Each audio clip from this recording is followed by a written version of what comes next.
Okay, guys, we are starting the fifth lecture on World War II. This is focusing on the end of the war in Europe. So, in the United States, we see the election of 1944. This was a election between the Republican candidate of Dewey. He thought it was a time for change, but he had a lot of isolationist ideas as a running mate. And so the Democrats, of course, are going and staying with Franklin Roosevelt. They don't see a need in changing of leadership, especially since we were still in the middle of World War II. But they were looking for a vice president candidate. Wallace had been FDR's vice president and wanted renomination, but he was considered to be kind of ill-balanced, kind of unpredictable. And as FDR's health was starting to fail, they were not secure that Wallace would be the best candidate to replace FDR if he were to pass in the middle of the war. So they decided to go with Harry S. Truman. He was, no one really hated him. He was kind of inconspicuous. He didn't really kind of, make a voice for himself. And so they thought maybe he would be the best fit. And so they thought for the first 12 years were the hardest for FDR. So they thought this next term would be smooth sailing. So FDR had no problem winning a fourth term.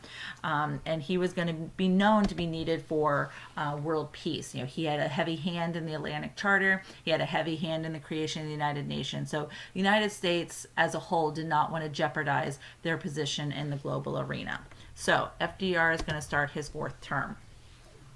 So starting to look at some of the latter battles. The Battle of the Bulge was really the Germans' last attempt to try to hold on and hang into the war. So on December 16th, 1944, Hitler's secret push through the thin Allied lines.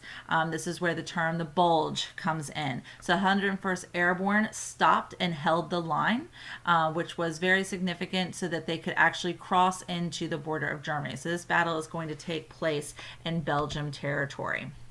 After the Battle of the Bulge, it is kind of seen with the Allied powers coming in, Great Britain and the United States coming in on the western side. We've got the Soviet Union starting to emerge on the eastern side. It becomes a race of who can reach to Berlin first. This is where Churchill's fear of Stalin really comes into play.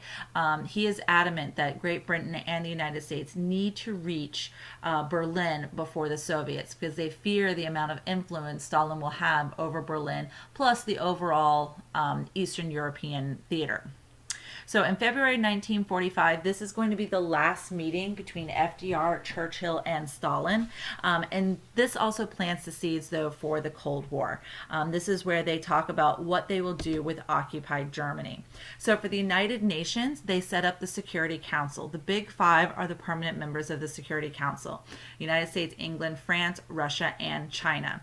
We haven't talked a lot about China, but China has been aiding the United States in their war in the Pacific.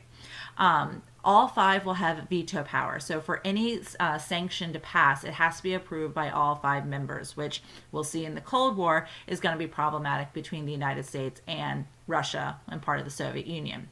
10 other members would also serve on the council for 2-year terms. So this gives a natural rotation, how to have representation from different regions around the world. Currently, there are 192 member nations of the UN, and this is going to be failed efforts, as we'll see in the Cold War, to try to control atomic power. Post-war occupation of Germany at the Yalta Conference is where they want to try to rebuild. So this is where George C. Marshall, our Secretary of Defense, is going to try to promote an idea of helping rebuild Europe.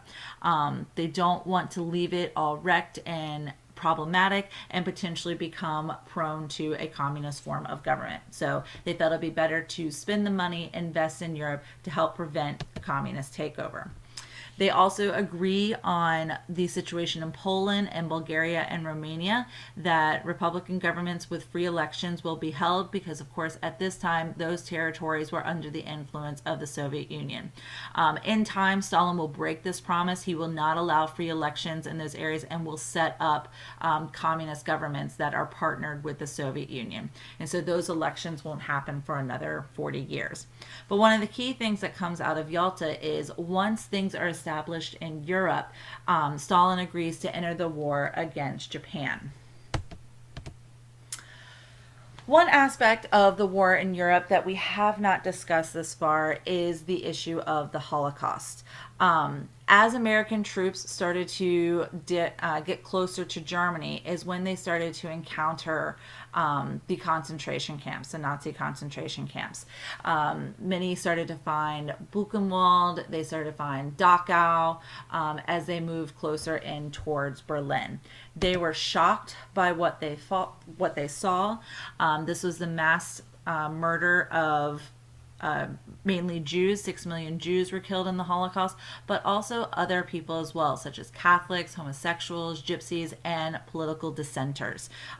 So in the camps, there was actually a social hierarchy. So if you've ever been to the Holocaust Museum, you'll see the system of like different colored triangles or different symbols that were sewn on the uniforms. And so, of course, the Yellow Star of David was representative of Jewish prisoners of war or prisoners in the concentration camps, but other triangles in different colors also distinguish, Polish prisoners of war, political descendants, gypsies, and so forth. And so there were higher ranking positions that kind of created a hierarchy within the camps themselves. What is often not known, but important to understand in regards to the Holocaust is the fact that Roosevelt had been informed of these concentration camps. There were attempts early before the war had started of many Jewish immigrants trying to come to the United States. They were coming with absolutely nothing. The German government made them leave all of their belongings and wealth within Germany. So if they were able to escape, they were essentially escaping with the clothes on their back and their lives. But at the time of our economic situation, there were still the quota systems that were implemented, and our current situation with the Great Depression, there wasn't a lot of sympathy or effort to try to help those Jewish immigrants come into the United States. So they would not take in large numbers of refugees, even a lot of those refugees being children. There was also information brought to Roosevelt about bombing the rail lines that went into the concentration camps. Hitler's final solution, the key to his final solution, was his railroad network. There was no way millions of people could have been killed without that system of transporting them from the ghettos or from the outskirts of the German occupied territory to those centralized death camps. And so when information was presented to Roosevelt, particularly for the concentration camp of Auschwitz, which was the largest death center where over 1.5 million people were killed in Auschwitz alone, it was deemed by Roosevelt and his cabinet and defense that it would be a waste of ammunition to bomb those rail lines. And if it had happened, thousands of people could have been saved. So this was a mistake and a regret that Roosevelt and the United States would have after discovering the issues with the Holocaust. So between April and May of 1945, there's going to be a lot of rapid change in regards to Germany. Things are going to happen quickly. By April of 1945, the Soviets are going to reach the capital city of Berlin, and they are going to ransack that city. On April 12th is when Franklin Roosevelt is going to pass. He suffers from a stroke at Warm Springs, his summer home in Georgia, and so the United States is going to mourn, and Harry S. Truman is going to be sworn in as the 33rd president. Shortly after Truman is sworn in is when he is told about the Manhattan Project and the establishment of the atomic bombs. And so now he is going to be the one to make the decision of whether or not we use those bombs.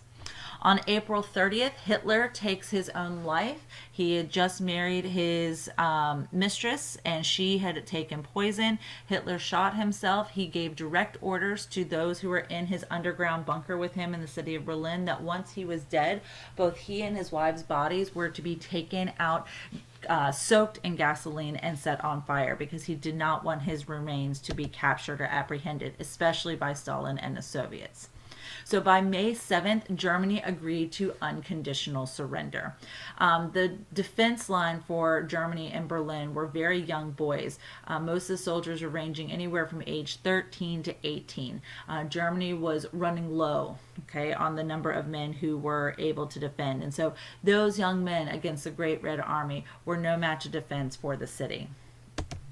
On May 8th, after the agreement of the German unconditional surrender, this is going to be known as VE Day, which is Victory Over Europe.